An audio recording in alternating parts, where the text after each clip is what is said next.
જય શ્રી કૃષ્ણ. વૈષ્ણવો, આપણા પ્રાણપ્રિય શ્રી વલ્લભ પ્રભુનો પ્રાકટ્ય ઉત્સવ નજીક આવી રહ્યો છે. આપણને ક્યારે એવો વિચાર આવે કે જો વલ્લભ પ્રભુએ આ પૃથ્વી પર અવતાર ધારણ ન કર્યો હોત તો શું થાત? તો કે લીલા હોતી જૂની નાતર, જો પે શ્રી વલ્લભ પ્રકટ ન હોતે, વસુધા રહેતી સૂની. સારસ્વત કલ્પમાં જે પ્રભુએ 11 વર્ષ અને 52 દિવસ જે વિધ જગ્યાઓએ બ્રજમાં લીલાઓ કરી, તેને કોણ પ્રકટ કરત?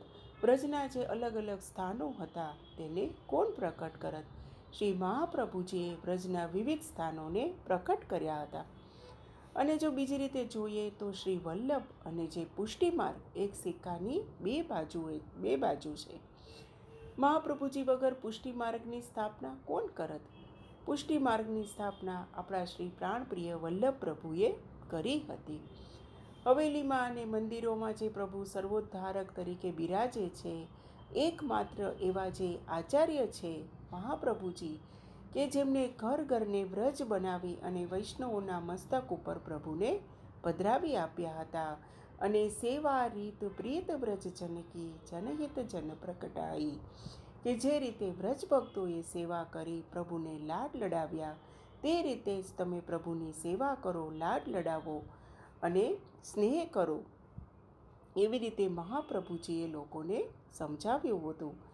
અને આ જે 14 લોકના સ્વામી અને જે આ ગોલોકનો નાથ છે, એ તમારા જ ઘરનો સભ્ય છે, તેટલી એને એટલો જ પ્રેમ અને સ્નેહ કરો, એવું પણ સમજાવ્યું હતું.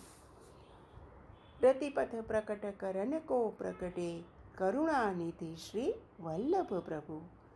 અને મહાપ્રભુજીના ટાઈમમાં લોકો માયાવાદમાં, જાતના તર્ક વિતર્કોમાં, ધર્મના અલગ અલગ બધા ચર્ચાઓમાં અલગ અલગ રીતે ફસાયેલા હતા.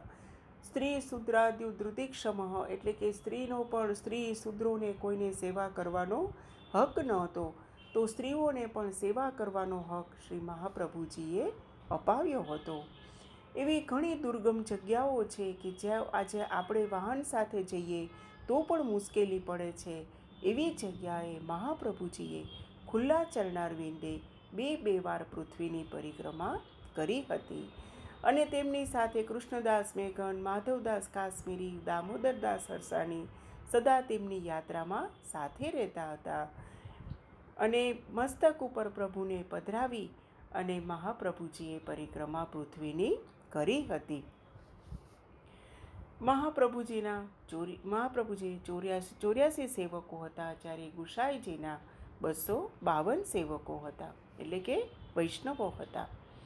દામોદરદાસ હરસાણી, કે જે મહાપ્રભુજીના ખૂબ જ કૃપાપાત્ર સેવક હતા, કે જેના માટે વલ્લભ હતા એ સર્વસ્વ હતા.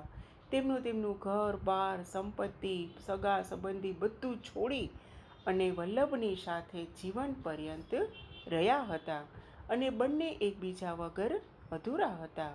અને આપણા જે મહાપ્રભુજી હતા એ પણ દામોદરદાસ હરસાણીજીને ખૂબ જ પ્રેમ અને સ્નેહ કરતા અને કહેતા કે દમલા, ये मार्ग मैंने तेरे लिए प्रकट कियो है. અને જ્યારે બ્રહ્મ સંબંધની દીક્ષા આપી ત્યારે સૌ પ્રથમ બ્રહ્મ સંબંધ પણ તેમને દામોદરદાસ હરસાણીજીને આપ્યું હતું. જય શ્રી કૃષ્ણ. વલ્લભાધીશ કી જય. જય શ્રી કૃષ્ણ. વૈષ્ણવો, આપણા પ્રાણ